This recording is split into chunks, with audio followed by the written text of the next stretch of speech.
I've been struggling to find a happy medium between the deep dive articles and videos that I've been doing and the news analysis that I used to do.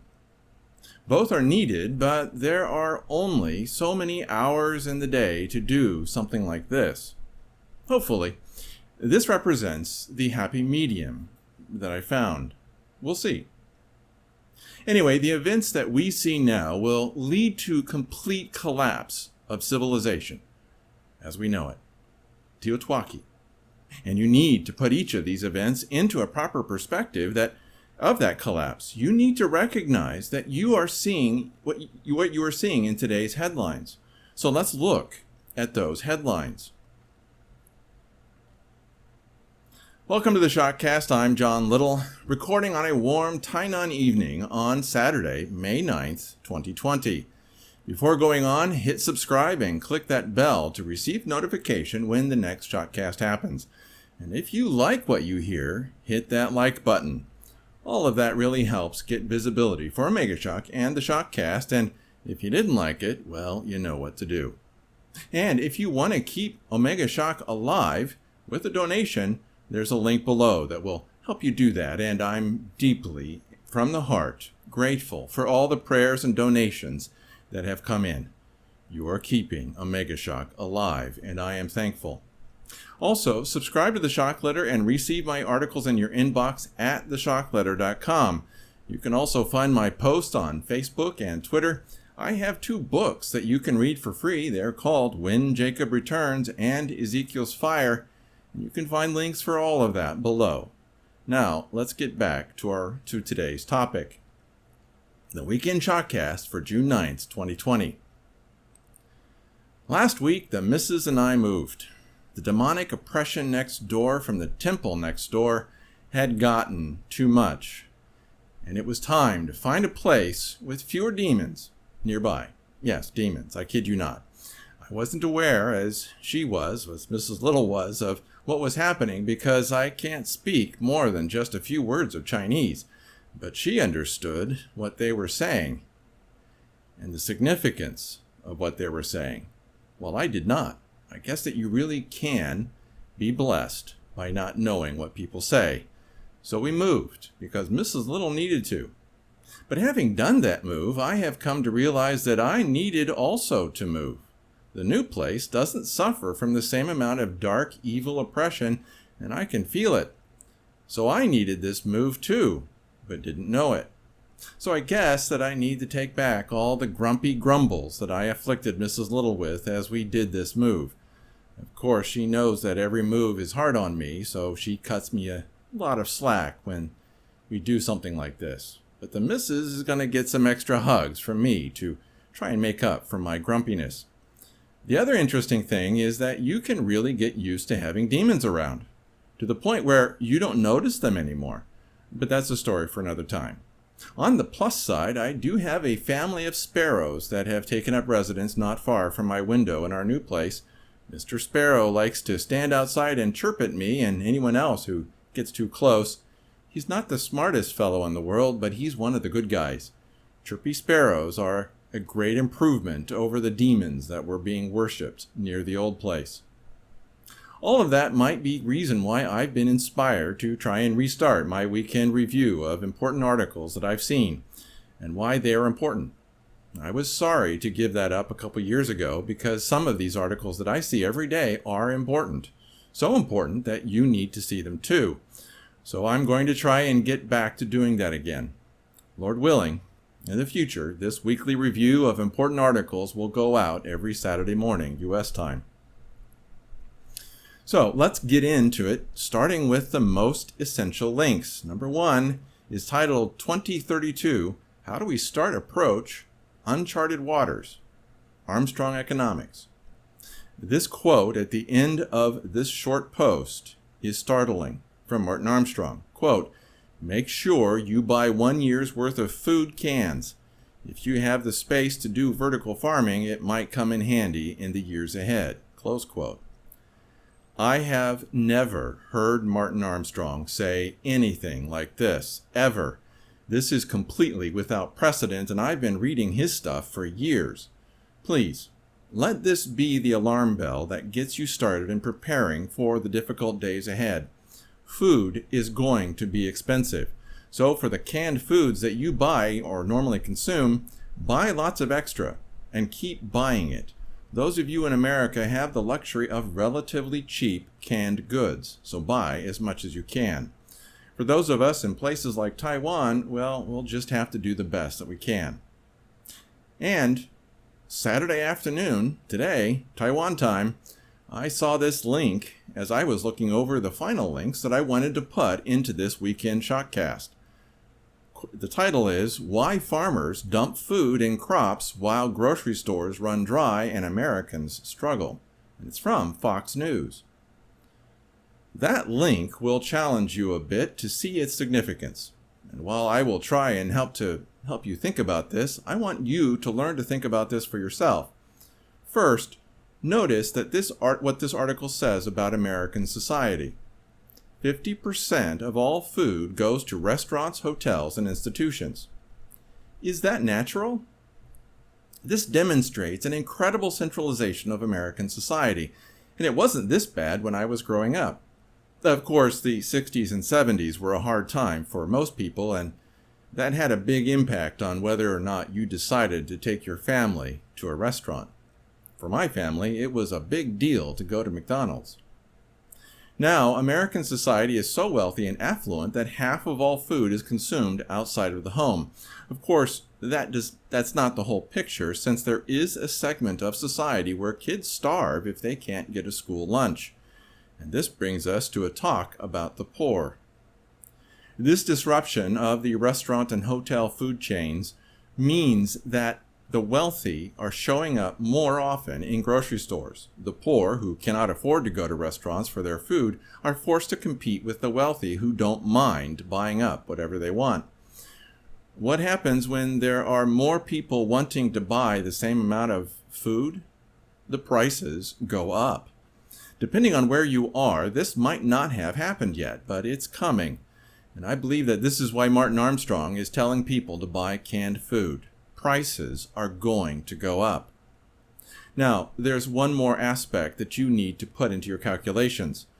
What happens when farmers are forced to dump food and bury their livestock? Farmers live on low wages and paper-thin profits. If they have to dump their product, they lose what little profit they had.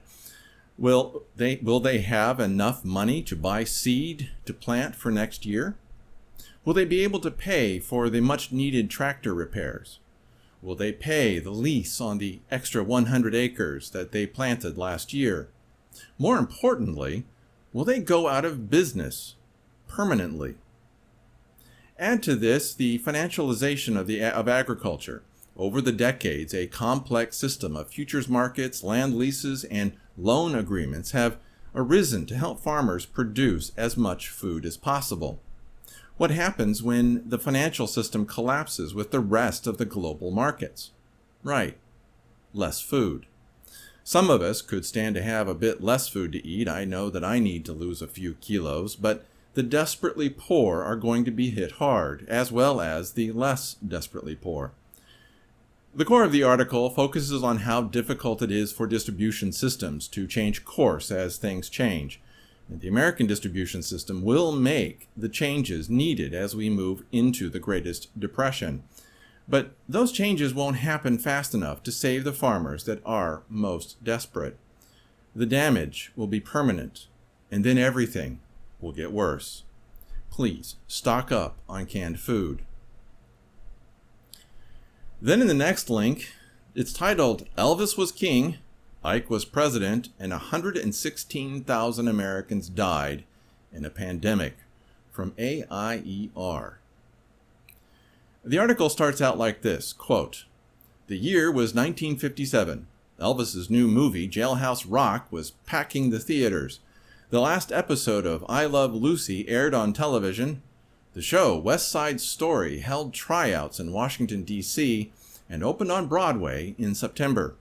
Ford's new car, the Edsel, rolls off the assembly line. The Cold War with Russia was on, and In God We Trust appeared on U.S. currency. The first Toys R Us store opened. Also that year, the so-called Asian flu killed 116,000 Americans. The author goes, close quote, the author goes on to say this: the population of the U.S. at that time was 172 million, which was a little more than half of the current population, close quote. That means that the Asian flu killed the equivalent of 230,000 Americans in today's terms. Yet we are freaking out as if this were the Black Death. And then the article says, quote, what's remarkable when we look back at this year, nothing was shut down in 1957. Restaurants, schools, theaters, sporting events, travel, everything continued without interruption. Without a 24-hour news cycle, with thousands of news agencies and a billion websites hungry for traffic, mostly people paid no attention other than to keep basic hygiene. It was covered in the press as a medical problem. The notion that there was a political solution never occurred to anyone. So, the question is, why? Close quote. Why did America react to a pandemic that killed the equivalent of 230,000 Americans in such a peaceful way? The difference is values. They had them, and we don't. Not anymore. We've destroyed our values, our faith, our communities. We have become a wicked and evil generation, and the Bible gives us some insight. Quote, the wicked flee when no man pursueth, but the righteous are bold as a lion. Close quote. Proverbs 28:1. Enough said. But wait, maybe there is a bit more to be said, and it's from this article from Insight. Quote, and the title is, The Government is Failing Us, Laid Off Americans. This is one of the differences between 1957 and 2020. In 1957, they didn't say that the government is failing us. They understood that the government was not there to solve their problems. I remember being poor enough that my parents talked about how we qualified for food stamps. But you just didn't do something like food stamps back then, unless you literally had no other choice. It was hard, but we got through it. Even in the 70s, you didn't think of the government failing us. It wasn't a part of how we thought. But not anymore. In the next article, it's why the political class freaked out, also from AIER. If you want to know why our politicians locked everybody down and destroyed the economy, this is why. If they did nothing, we would blame them. No matter how good the outcome would be, they would be blamed for any bad outcome. If your neighbor dies of COVID-19, it's the government's fault. If a beloved relative dies, it's really the government's fault. We are really that soft and stupid, and the government knows it. Oh, and they freaked out because they were given garbage information, and that's where this next article comes from. It's titled, Beware of Plans to Build Back Better, from Economic Prism. Here's the damning quote from this article. Quote, on March 18th, British epidemiologist Neil Ferguson and his cohorts at Imperial College in United Kingdom used scientific models to project 2.2 million deaths in the United States from coronavirus. The central planners took these scientific models as the cornerstone truth and commanded shelter in place and social distancing orders.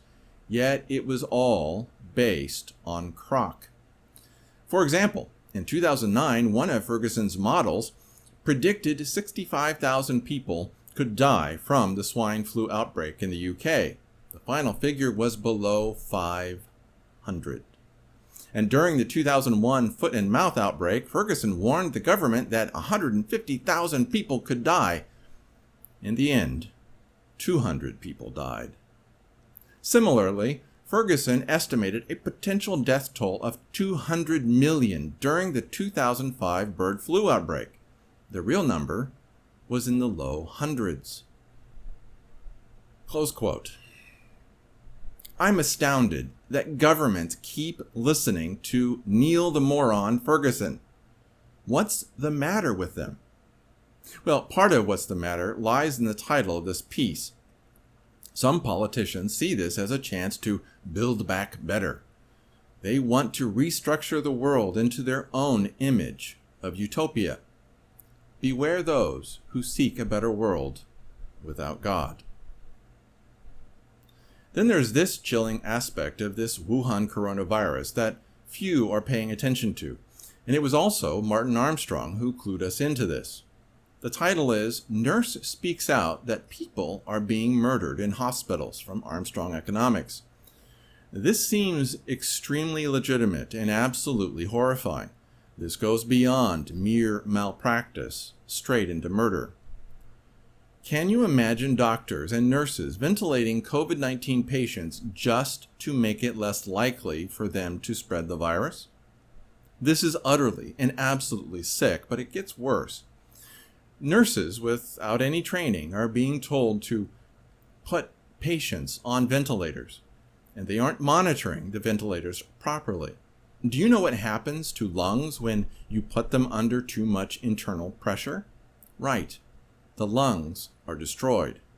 When this is over, we need to take a good hard look at the numbers of people who died from COVID-19 and why. But unfortunately, our society has grown too evil and wicked to do that. This next article is really important. It's titled Surviving 2020, Number 1, Bug Out Bunkers, Taoism, and the Warring States. Charles Hugh Smith is one of my favorite writers. He knows what he's talking about and is not afraid to share what he knows. But this article is especially interesting. Here's one paragraph from his article. Quote, a common thread within most discussions of surviving bad times, especially really bad times, runs more or less like this. Stockpile a bunch of canned, dried food and other valuable accoutrements of civilization, generators, tools, canned goods, firearms, etc., in a remote area far from urban centers, and then wait out the bad times, all the while protecting your stash with an array of weaponry and technology, night vision binocs, etc. Close quote. But if that's you, you really need to read this article because he shows that this kind of plan is a really, really, really bad idea. Charles Hugh Smith grew up in the mountains, in areas that most survivalists will want to retreat to. When bad times come, mountain boys like Charles called people with remote retreats flatlanders. And he has this to say about their retreats. Quote, your hideaway isn't remote to us. This is our valley, mountain, desert, etc. All 20 miles of it, or what have you.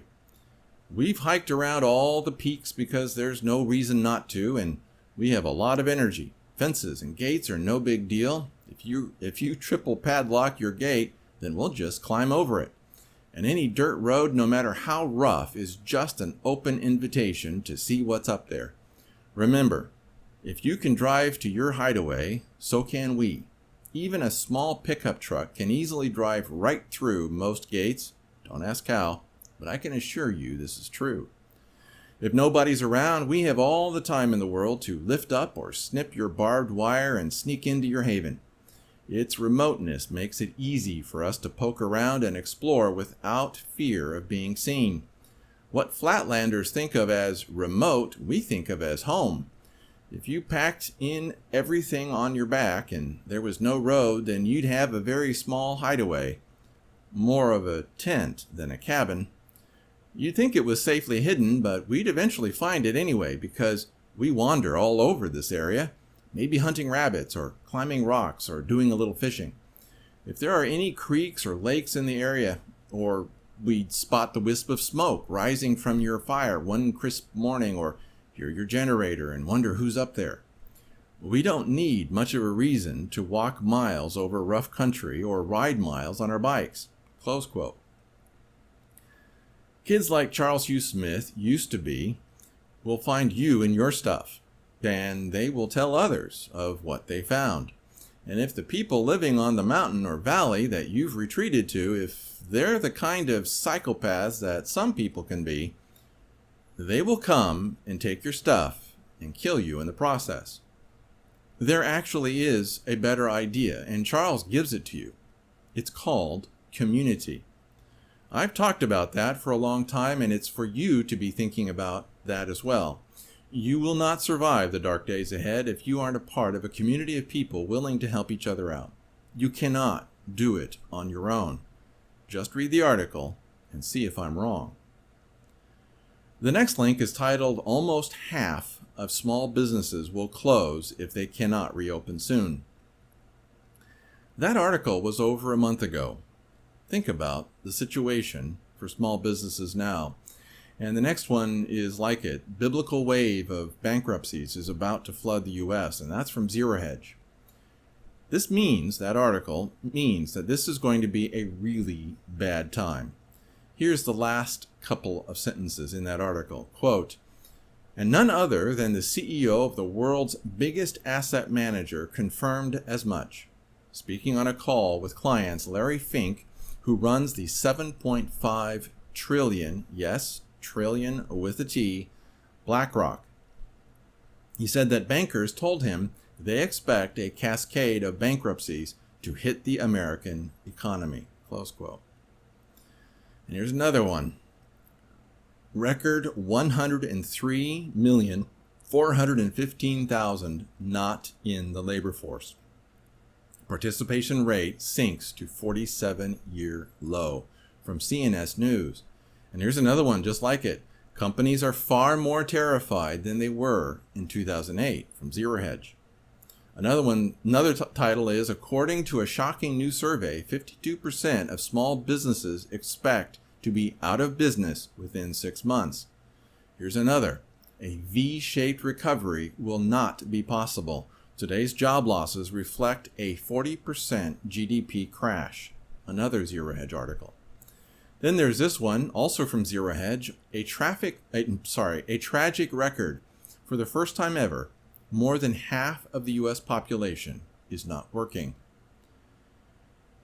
That should tell you, just those titles alone, and unfortunately I don't have time to go into them too deeply, those titles alone should make you pay attention.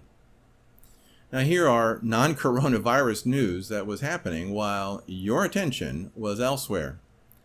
And one of the things that bothers me is that a lot of evil is happening right now because we are focused on a virus. This first art link is titled, "Here's Polyamory Multi-Partner Sexual Rights Crusade on the Horizon" from Real Clear Investigations. This is the next step in the awful decline of America. We are in such need of judgment from God, it's almost too much to comprehend. This is utterly horrifying. How much further will we sink before God nukes America down to bedrock? Remember this thought, and remember it well. God will need to apologize to Sodom and Gomorrah if America and Europe are not judged equally harshly for those evils that they are committing, just like what happened in Sodom and Gomorrah. And then there's this news from the past week that General Michael Flynn had been exonerated. The first one is titled, "There's no question it's a fraud. Former Trump attorney says Mueller badly misled White House. Schiff is Nancy's liar," from Zero Hedge. Here's another Zero Hedge article, "Justice for All. General Flynn celebrates after DOJ drops charges. Pelosi slams Barr's cover-up." One sign of the wickedness of a nation is that good men and women are put in jail for being good men and women. For the Democrats to do this to General Michael Flynn and others is an evil beyond the pale. Worse, I believe it to be treason. But since we don't believe in such quaint notions as not betraying your country and your oath, treason doesn't mean anything anymore. The Democrats in Washington are pure evil. They are without conscience. They are without integrity. They are without any morality whatsoever. They are prostitutes and psychopaths of the worst kind. And the Republicans? Oh, the Republicans are just less blatant in their wickedness. Some of them might actually be good people, but there aren't very many that I would trust to do the right thing when it came time to do it. Please remember that our politicians are merely a reflection of how evil we are. We Americans blame our congressmen, senators, governors, and presidents for being evil, but we have forgotten who put them in office. They are evil because we are evil. I believe that God's judgment upon America has begun. So what happens in the dark days ahead will merely be what we deserve. Then there's another evil that we shouldn't be ignoring. Evil within our churches.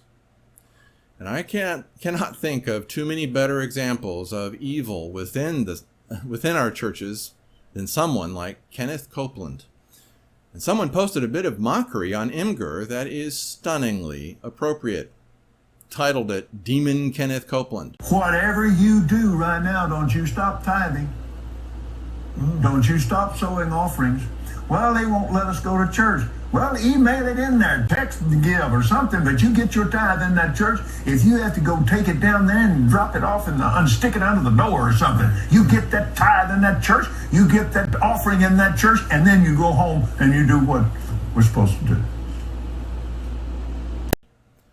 I'm sorry, but those red eyes and red horns are completely appropriate. Even when you look at him without such artificial amplification, you still get a sense of the evil that is within him. I've watched him numerous times, and I just cannot shake the feeling of evil that surrounds him. It's the cold, calculating look of the serpent in his eyes. When he looks at you, it's as if he's trying to decide whether you are lunch or dinner. But maybe you don't have the same feeling that I do. Just look carefully at who he is and what he has. He's all about the money. He has unified himself with the Pope. He's worth untold millions. He has his own private plane and private airstrip. He is utterly corrupt to the core. Then look carefully at the pastors of the other megachurches. How many of them are just like old Kenneth? Remember this verse and remember it well. Quote, "For the time has come that judgment must begin at the house of God." Close quote. 1 Timothy 4, verse 17a.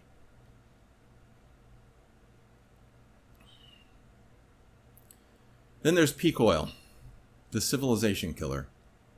My hope is that you pay extra attention to what is happening to energy. We're going to have less and less of it in the years ahead, and that is going to destroy civilization as we know it. And it's absolute. And this first title is called "Game Over for Oil. The Economy is Next" from Art Berman. Art Berman is one of the best oil men out there. He knows the industry inside and out. And what he says here should terrify anyone who understands that the last 15 years have been an artificial bubble for shale oil. The shale oil collapse that we've been waiting for has arrived. And when shale collapses, the economy and then our civilization will be next. The peak in oil production that will have become visible when financial markets can no longer prop up non-viable sources of oil will be here soon. Please, we must get into our heads that it's absolutely vital that we do, and it's absolutely vital that we do so. The collapse of shale will cause a dramatic decline in the amount of oil that is available in the world. I have talked about this a lot in the past, and the moment has arrived. It will take time for this catastrophe to work its way through the system, but the end result will be war and destruction. Doesn't the Bible talk something like this? No, yeah, it does. It's called the last days. The next article is U.S. oil rig count collapses as wave of shale well closures begins from Zero Hedge. It's expensive to close wells, especially fracked wells, and it's expensive to reopen them. Worse, some have said that reopened wells don't produce as much oil as before. Another article is on the same vein, how oil prices went sub-zero, explaining the COVID-19 oil crash. This explains in more detail why oil went negative. Yes, there were oil futures contracts involved, but there's a deeper reason, an oil well reason. And then this next one is, I'm just living a nightmare. Oil industry braces for devastation, from the Seattle Times. This is the breaking point for our civilization. Peak oil is about to be revealed, and all who mocked us for talking about it are going to pay dearly. And then we talk about offshore oils. This next one is titled, Diamond Offshore Files for Bankruptcy, from Zero Hedge. The oil from offshore wells has gotten more and more expensive to produce, so expect more of these oil companies to go bankrupt, just like shale oil. And then, from oilprice.com, we see an article titled, How Oil Prices Could Go to $100. The writer glosses over the reasons a bit, so let me spell it out for you. When oil prices collapse for long enough, all the expensive oil eventually needs to stop producing. No new wells are drilled or fracked. Existing wells are either closed or allowed to run dry. Once all these expensive producers collapse and the economy starts demanding more oil again, the price will shoot right up to $100 a barrel. The problem is that the financial devastation that comes after the pop of the shale oil bubble, shale oil will be unable to start up again. Some shale oil production might restart, but at dramatically lower levels. And this will mean that our world will have less energy, and each successive year will have even less energy than the year before. And we have no effective substitutes for hydrocarbons. Then I started to create a section called Armstrong Speaks.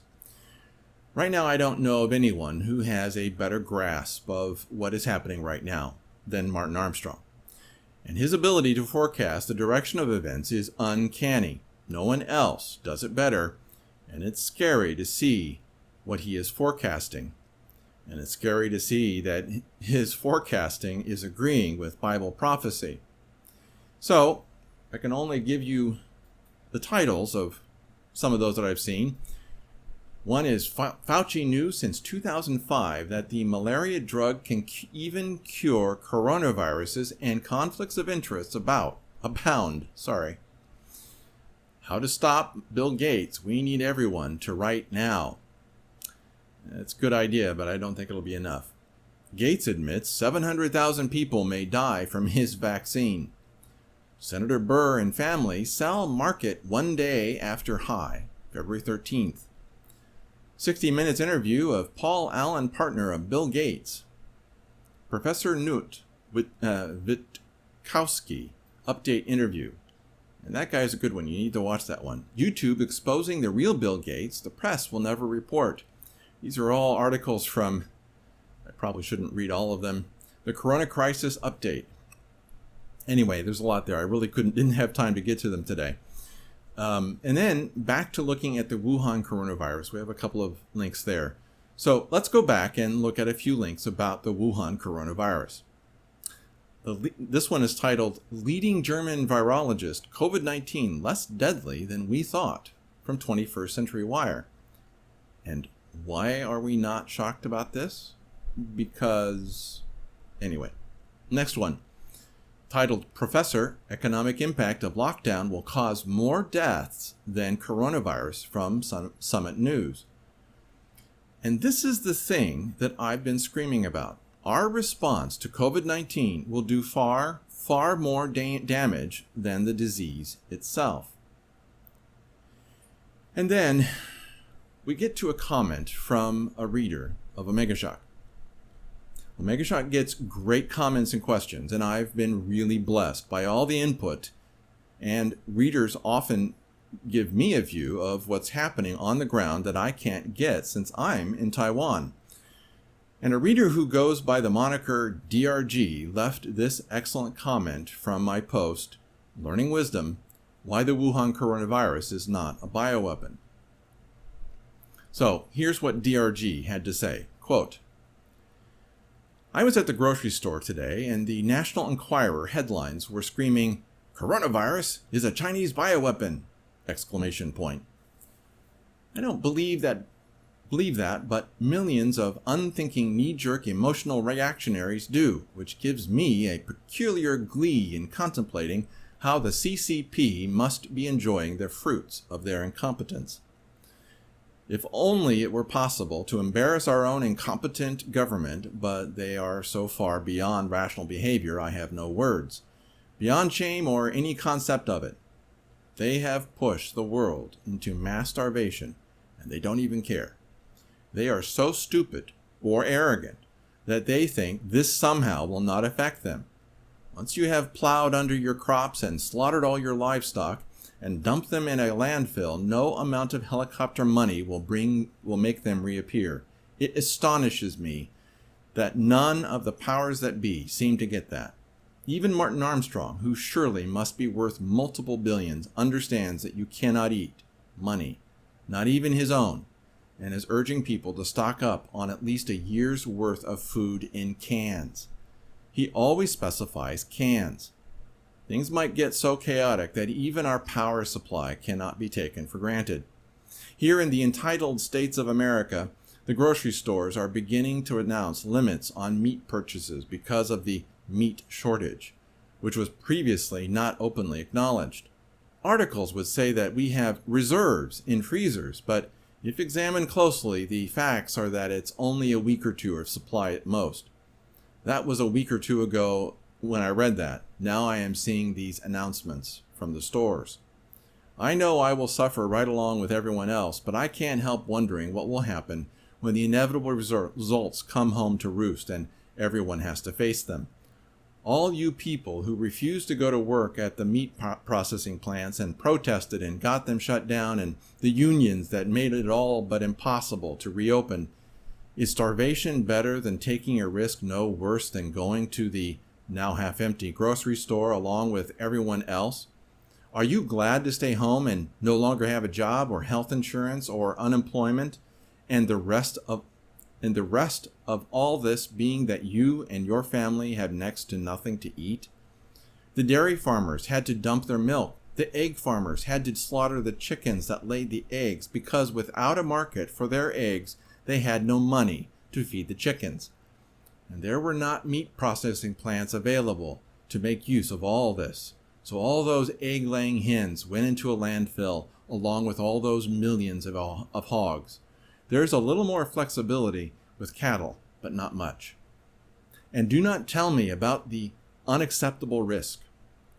Most people exposed to the virus have no symptoms, but everyone who starves will die. There's a bit of a difference.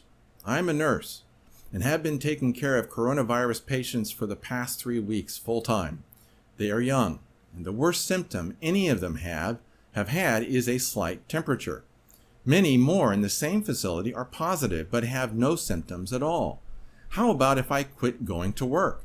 I have a nurse friend, early 30s, fit, never smoked a day in her life, who got deathly ill from it. Even at 65, nothing appears to make me sick, no matter what I do. But you never know. I want to scream at everyone to grow up and accept the fact that life involves a certain amount of risk and just deal with it. The human race, after the fall, would have starved and gone extinct in a single generation if no one was willing to take the risk inherent in a primitive hunting expedition. Which is easier, going to work and risk exposure to a virus, or face a wild ox with nothing but a sharp stick? You're here only because your ancestors took on a lot of risk and survived. Do you want to feed your family, or don't you? Close quote. From DRG.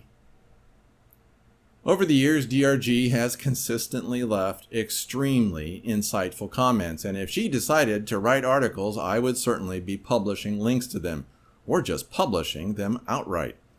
And she's not alone in leaving great comments and questions. Chris from Poland, Mangled Man, Jennifer, T2L, and so many others have all had a big impact on Omega Shock. If you leave a comment or a question, I will do my very best to personally respond. Note, to protect the integrity of Omega Shock, comments are not published immediately. However, I always try to get them published within 24 hours. A lot of evil tries to get into the comment section, and I just cannot allow that. I will stand before God one day and answer for what appears there. Okay, what else? I'm in the middle of writing the next installment of the How We Got Here series. The first installment is this one, How We Got Here, Part 1, The Tragic Tale of Huang YanLing and COVID-19. Part 2 is tentatively titled How We Got Here Part 2, The Fear, the Money, and the Power. We'll see if God lets me finish it. As for the rest of the links that follow in this post, I'm just out of time. But if you see something in those links or above, what we've already talked about, that you think needs some extra input, please leave a comment. I always appreciate what Omega Shock readers what they have to say. So from the past week, I've had 26 other good links, and you'll have to go to the article to see those because I just really can't talk about them here. There's just so much, well, I'm not sure if I should call it good stuff, but there's a lot of great content in those 26 links. And then, as I'm trying to scroll down, there's 44 more older, but also important links from even further away. Anyway,